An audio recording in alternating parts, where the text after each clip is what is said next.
disjuntor ferromagnético, a gente conhece como DTM. E a função dele, proteger sua instalação contra a sobrecarga e contra curto-circuito. Primeira definição é a seguinte: o disjuntor, se ele atuar em condições normais que ele foi projetado para trabalhar, ele não é descartável. Isso aí é um disjuntor termomagnético aberto. Então, ali a gente tem a manopla, que você liga e desliga o seu interruptor. Essa pecinha principal aqui, que é chamada de gatilho, que ela que é responsável, desarme o circuito por meio dessa peça aqui, que é um contato móvel. Toda vez que você tem um circuito sobrecarga e você abre esse circuito, a tendência é que exista um pequeno arco elétrico nos contatos que você abriu. Então, para evitar que esse arco elétrico aconteça, existe aqui uma câmara de extinção. Todo pescamento que existiria na abertura desse contato, ele é extinguido aqui dentro dessa pequena câmara. Aqui você tem a alma da proteção contra a sobrecarga, que está sendo mostrada aqui, olha, como lâmina bimetálica. Me faltou uma proteção, que é qual? Olha, proteção contra curto-circuito. E essa proteção contra curto-circuito é feita por um pequeno circuito magnético.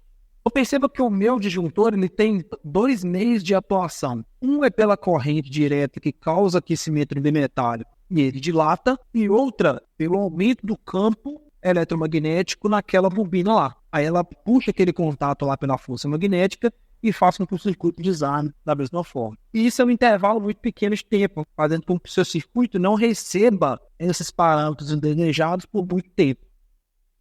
Vamos ver como que isso acontece aqui? Olha aqui, esses terminais aqui é onde a gente coloca o cabo, tá? Então você vai colocar o cabo aqui, nessa região, e aqui você aperta o parafuso. Prensa o cabo. Perceba que existe uma conexão elétrica desse terminal com o bimetálico. O percurso da corrente elétrica vai ser qual? Vai sair do terminal, vai passar pela lâmina aqui bimetálica. Perceba que tem aqui atrás, olha, um condutor nu de cobre conectado a essa lâmina bimetálica. Aí esse condutor, ele está conectado nessa bobina. Depois dessa bobina, tem uma outra aqui, um outro cabo nu aqui, que está conectado aqui, olha, nesse terminal. Esse terminal final aqui, olha, esse disjuntor tá desativado, tá? Então esse terminal aqui, quando o condutor está ligado, ele fica encostado aqui, e daqui vai para o outro terminal, e aqui sai o outro cabo. Então perceba que a corrente elétrica, ela passou tanto pelo bimetálico, quanto por esse conjunto de espiras aqui, olha, que a gente denomina como bobina, né? E a partir daí desce e dá continuidade no circuito. Então perceba só, o que acontece quando nesse bimetálico aqui, olha, circula uma corrente maior do que ele foi projetado para suportar. Que eu chamo a atenção para esse componente, que é muito interessante, porque essa lâmina ela é feita da seguinte forma: ela chama bimetálico, não é à toa, é uma lâmina mesmo, e essa lâmina ela é dividida em dois. Por que ela é dividida em dois? Essa parte achurada aqui, que eu risquei, imagina que ela é de um material A, e a parte não achurada é de um material B. Geralmente esses bimetálicos aqui, um é latão e o outro é aço. É interessante porque, olha, eles pegam um material aqui de um tipo, um metal de um tipo e um metal de outro.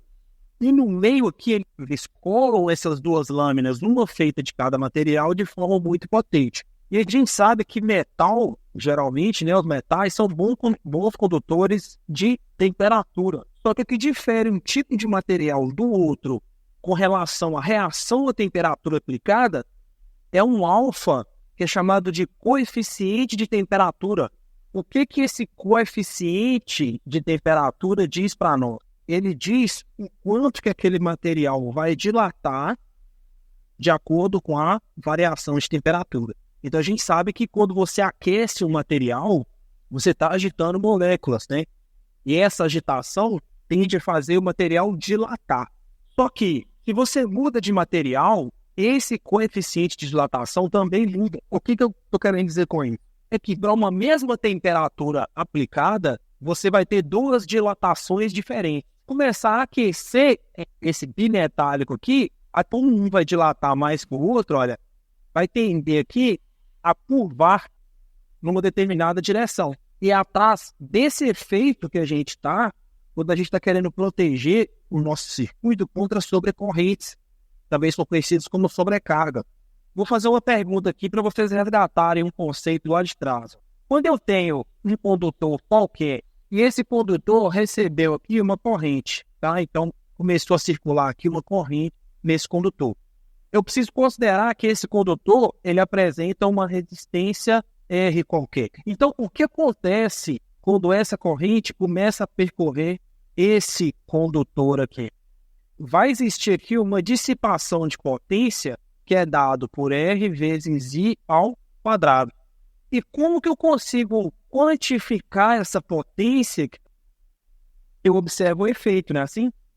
E esse efeito a gente chama de efeito Joule. O que é o efeito Joule? Ao se passar uma corrente por ele, ele reage. E essa reação do condutor vai ser justamente o efeito Joule. E esse efeito Joule é calor. Então, todo condutor que é submetido a uma corrente elétrica tem dissipação de calor. Pode ser uma dissipação de calor mínima, pode ser uma dissipação considerável, pode ser uma dissipação de calor muito alta. Então, a gente tem já a definição que quando um condutor é submetido a uma corrente elétrica, vai existir aquecimento desse condutor. Se eu faço circular nessa lâmina bimetálica uma corrente elétrica, quanto maior for a corrente elétrica, maior vai ser o aquecimento dessa lâmina bimetálica. A minha corrente elétrica vai causar deformação dessa lâmina bimetálica em função do coeficiente de dilatação de cada uma. Certo? E quando ele dilata, ele aciona esse gatilho aqui, ó. Acionando esse gatilho, ele faz justamente isso aqui, ó. Ele desconecta esse contato daqui, ó, de onde ele estava. Aí esse contato vai e cola aqui na parte de cima e o circuito fica descontínuo.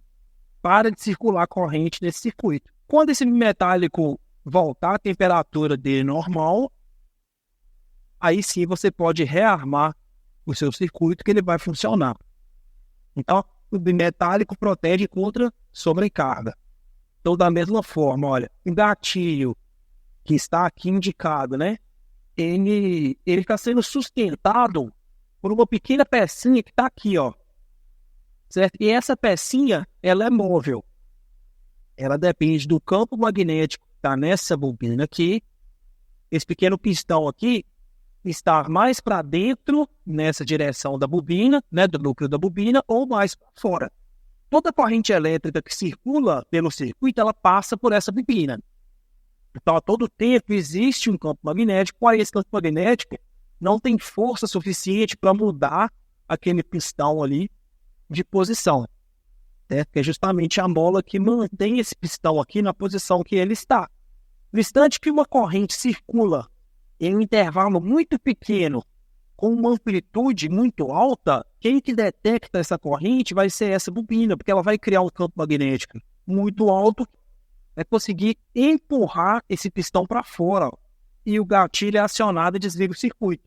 Então, é um pequeno circuito magnético. Enquanto está a corrente nominal, o campo magnético fica estabilizado ali, né? O pistãozinho ali, o êmbolo, ele continua normal. Se a corrente circula muito rápido, numa amplitude muito alta, nesse momento, essa bobina vai criar um campo magnético maior e vai fazer com que esse gatilho seja acionado.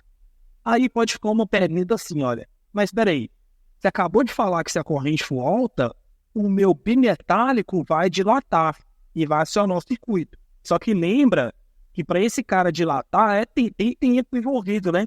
Perceba que é o mesmo êmbolo aqui em cima, ó, ele é acionado de duas formas. Ou pelo bimetálico dilatando e encostando nele, ou por esse eletroímã que está aqui, ó, criar uma polaridade, exemplo aqui, né? Cria um norte-sul aqui e faz o que com esse cara aqui? Atrai para esse sentido, que faz com que o sistema de acionamento que eu mostrei para baixo que aconteça da mesma forma. São duas proteções diferentes. Uma proteção vai ser contra a sobrecarga e a outra vai ser contra curto-circuito. Beleza? Galera, alguma dúvida aqui?